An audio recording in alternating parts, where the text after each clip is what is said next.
Good afternoon and welcome to KTN News Desk. This is the place where news is brought to you as it happens. And my name is Bonitunya. And my name is Edith Kimani. Thank you for making time to be with us. Let's begin with what's making headlines this afternoon. Which way JSC? The fate of 6 Judicial Service Commission members hangs in the balance as Parliament debates the report. CIC writes to government on Information and Communication Amendment Bill.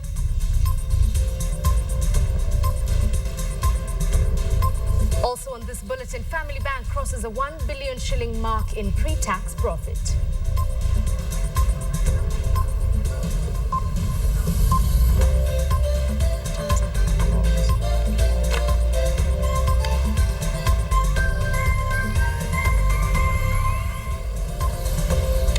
Welcome to the program. Now, the media fraternity has vowed to fight tooth and nail to reject the draconian Kenyan Information and Communication Amendment Bill approved by the National Assembly.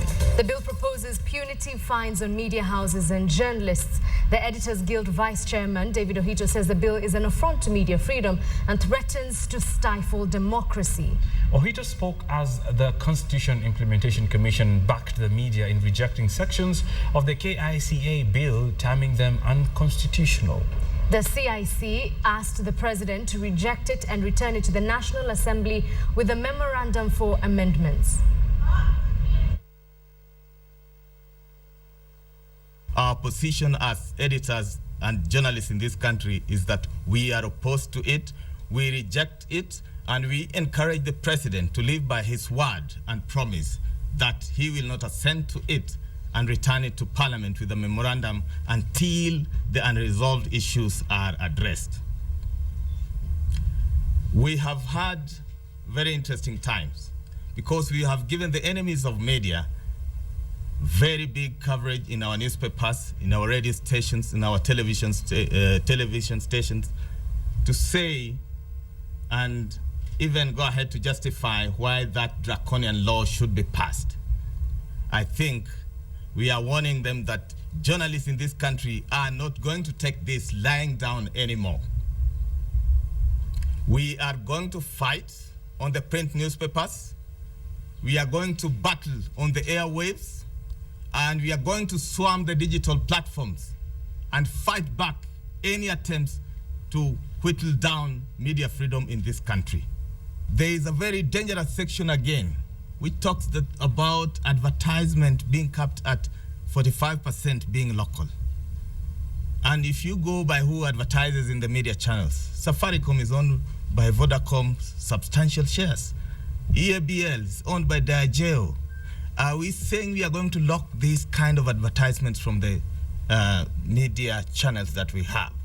Pursuant to our mandate, CIC wishes to inform the people of Kenya that having considered the Kenya Information and Communications Amendment Bill in light of the Constitution, we are of the opinion that the bill contains provisions which are unconstitutional, and if enacted in its current state, in other words, if the president assents to it and it becomes law, this, in our view, will inadvertently erode the gains provided for in the Constitution to ensure freedom of the media. The National Assembly is this afternoon expected to adopt or reject a report recommending the removal of 6 members of the Judicial Service Commission. A motion to allow debate on the report was moved yesterday afternoon by the Legal Affairs Committee Chairman Samuel Chepkonga. The report, which was tabled before the House last week, seeks the formation of a tribunal to remove JSC members Ahmed Nasir Abdullahi, Samuel Kobia, Professor Christine Mango, Justice Mohammed Warsame, Emily Ominde, and Florence Mwangangu from the JSC. The Committee on Justice and Legal Affairs wants the 6 removed from office over allegations of serious violation of the Constitution, gross misconduct, and incompetence.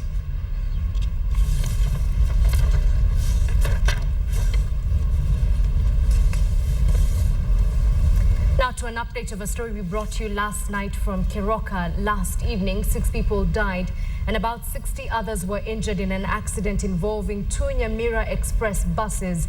One survivor, Timothy Musa, said one of the drivers was speeding when he rammed into the other bus, killing 5 people on the spot. The impact forced one bus to veer off the road. Now, according to the director of Kisii Level 5 Hospital, the hospital received 22 victims. 8 were treated and have so far been discharged, while 14 others are still admitted at the hospital. Dr. Otumu said that most victims had suffered tissue injuries, adding that all the admitted victims are in stable condition. The Kisii Deputy Governor Josh Maangi called on drivers to be more careful on the roads. The accident comes barely 2 weeks after another accident occurred at Ntulele.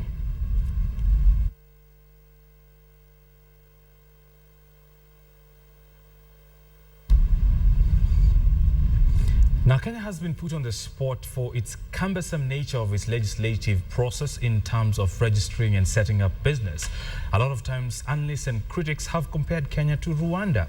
But this time around, the Kenyan government seeks to curb that and set up a one-stop shop for business, making it easier for entrepreneurs to jump on board. And our Betty Kialo is at the KICC to bring us the very latest of this government move in easing doing business. Good afternoon, Betty.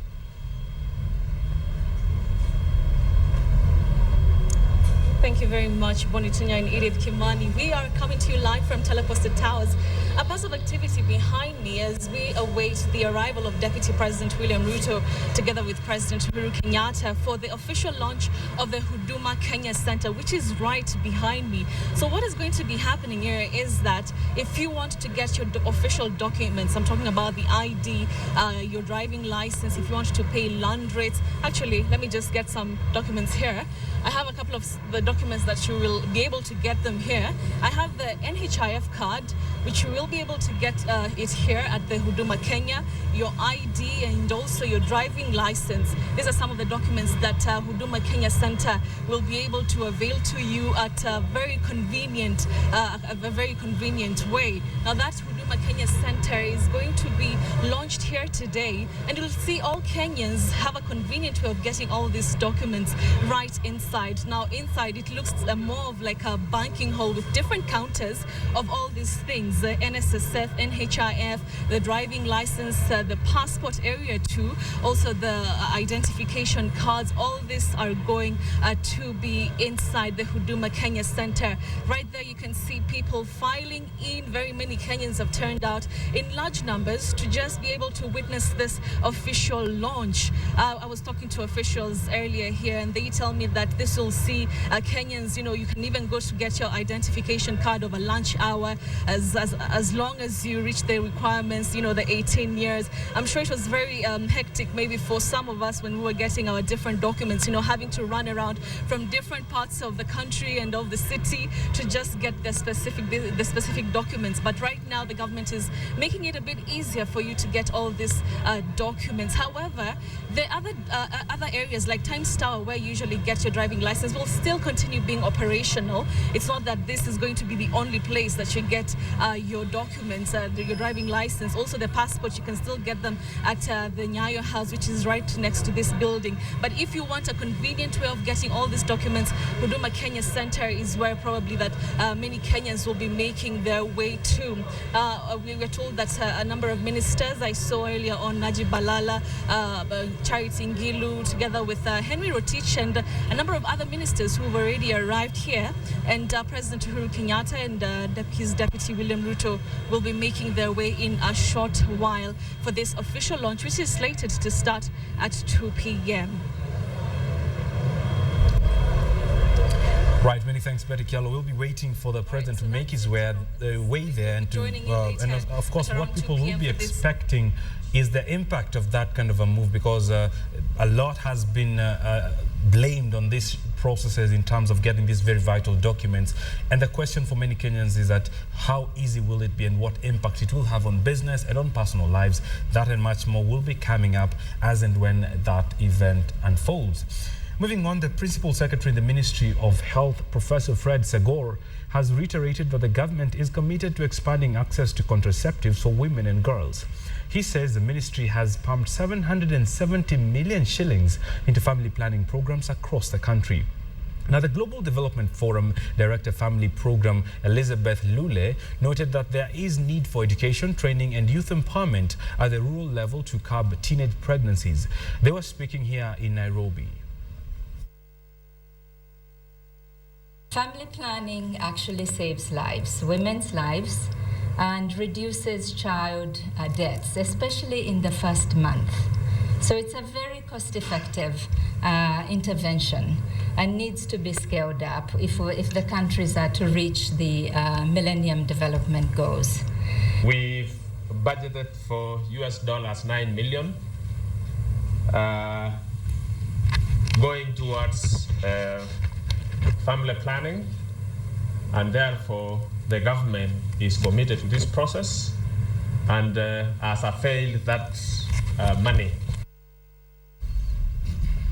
The National Assembly's Public Accounts Committee has ordered Ahmed Kassam, the owner of the airline company that transported Deputy President William Ruto on a 4-nation tour of West African states, and that was in May, to appear before it in person. The committee says Kassam breached procurement regulations when he provided a different plane from the trip, from the one that was tendered for. Now tell Mr. Kassam. Yes. This is not a court of law, and this is not proceedings in court for him to bring a lawyer here. Yes.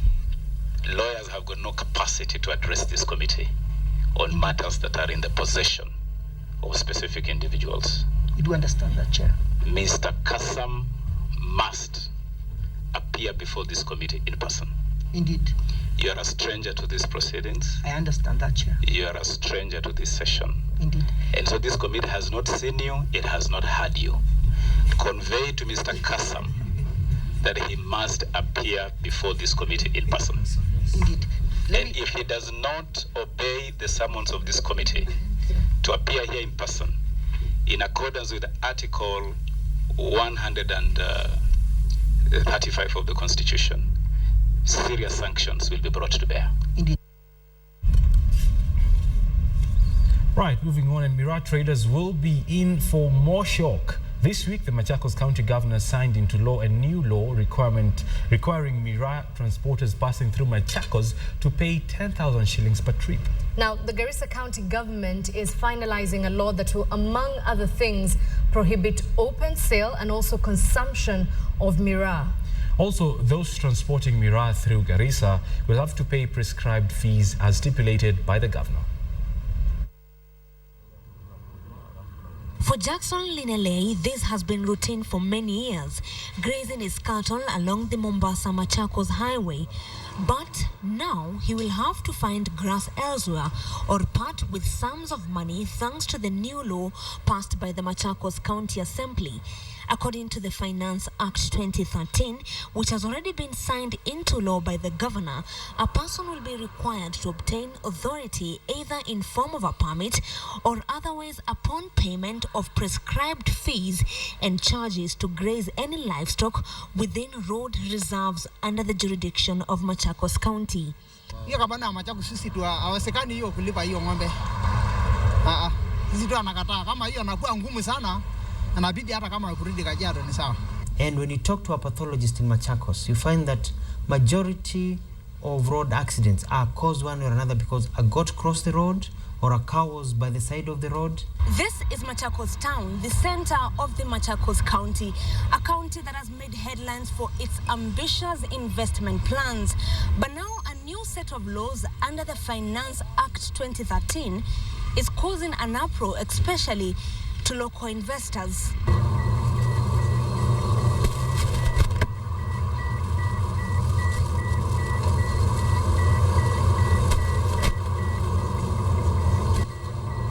Driving to Machakos County too will never be the same again, especially for those transporting Miraa. The new law requires Miraa transporters going through the county to pay 10,000 shillings per trip. A big shocker for Miraa traders, as Machakos is a key route to many regions in Ukambani and the coast. What you're trying to do is to discourage some of these products being given to our youth. You go to every town in Machakos And actually that clause was added by the county assembly members, not even by the county government. Also, under the new set of laws that will take full effect in January, any building housing business premises will be required to have at least one CCTV camera. Without the installation of the CCTV camera, the building will not be licensed for any business. Traders say this will increase the cost of rent, triggering a rise in the cost of everything sold in Machakos County. We wonder when did they pass that bill, which is going to harass, intimidate, and drive most of our businesses out of business. And commercial truck owners have also not been spared by these tough laws. These ones in Mlolongo, for instance, will now have to park at a designated area for 500 shillings per day.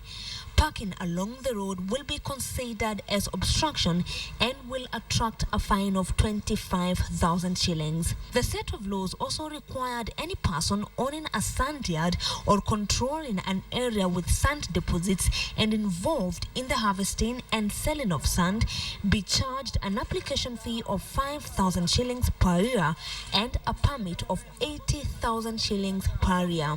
Air pollution, noise pollution, and dumping on undesignated areas will cost 110,000 shillings. Littering from moving vehicles and even urinating in the open too will not go unpunished through specified fines. Angel Katusia, KTN. Take a look. I personally am not against that whole urinating in open fine. I wish it would be implemented everywhere. 500 is affordable though. So what are you saying? You're going to pee in public for 500 shillings? Okay. All of nature. Well, let's go to more news on IEBC, where 4 independent Electoral and Boundaries Commission officers have been arraigned in court to face corruption-related charges. The 4 junior officers at the electoral body in the supplies department face 4 charges of corruption and defrauding the electoral agency. The 4 are accused of awarding a tender of supplying solar lamps used in the March 4th election to a company that was unqualified. Their case comes just days after IEBC Chief Executive Officer James Oswago was stripped of his position from the agency after equally being charged with corruption-related allegations. Now, the 4 are released on a cash bail of 700,000 shillings each, and they will be mentioned on the 21st of November. All right, that's where we take a short commercial break, and when we come back... Right, when we come back, we'll tell you good fortunes at Family Bank. They just crossed the 1 billion mark in the pre-tax profit for Q3. Just stay tuned, we'll be right back.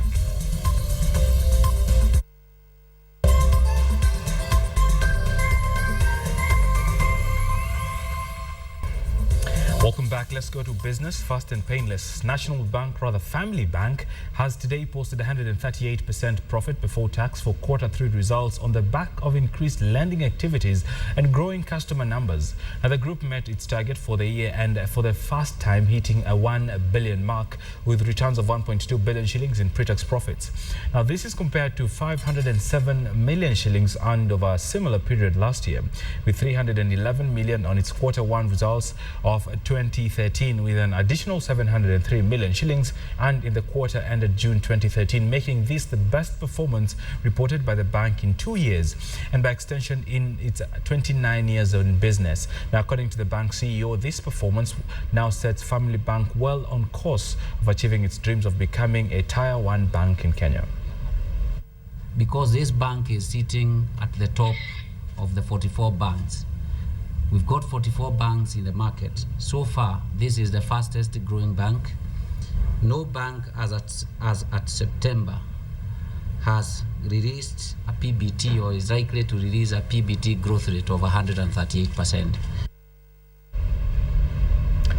The government, through National Irrigation Board, has signed a contract with 2 Israeli farms. This is Agri Green and Amiran, to provide land irrigation at Galana Ranch in Tana River County.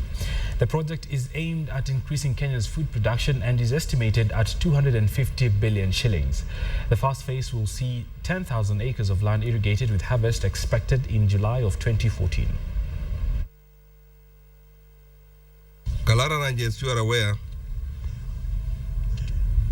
was identified by government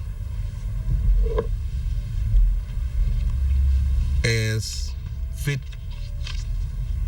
for its 1 million acre irrigation project as is stated in the Jubilee Manifesto, where the government promised Kenyans that upon taking over government, they will start irrigating 1 million acres in 5 years. And that is why we started in June. And today, we are signing a contract between National Irrigation Board and AgriGreen in association with Amiran and Enviroplan.